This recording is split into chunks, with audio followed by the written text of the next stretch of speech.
তোমার না খুচরো টাকার দরকার ছিল, আমাকে 50 টাকা দাও, আমার কাছে 50 টাকা খুচরো আছে, আমি দিচ্ছি। হ্যাঁ আচ্ছা ঠিক আছে দিচ্ছি। খুচরোর বড় অভাব হয়ে গেছে। নাও 50 টাকা।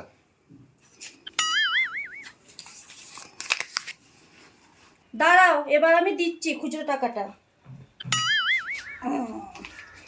এ নাও। আরে এটা তো 10 টাকার 5 টাকা আছে। তোমার কি মাথায় একটুকু বুদ্ধি নেই? 5 10 কত হয়? কেন 5 10 50 টাকা? তাহলে আমি ভুলটা কি বলেছি? 5 10 তো 50 টাকাই হয়। পড়াশোনা কি একদম শেখনি নাকি?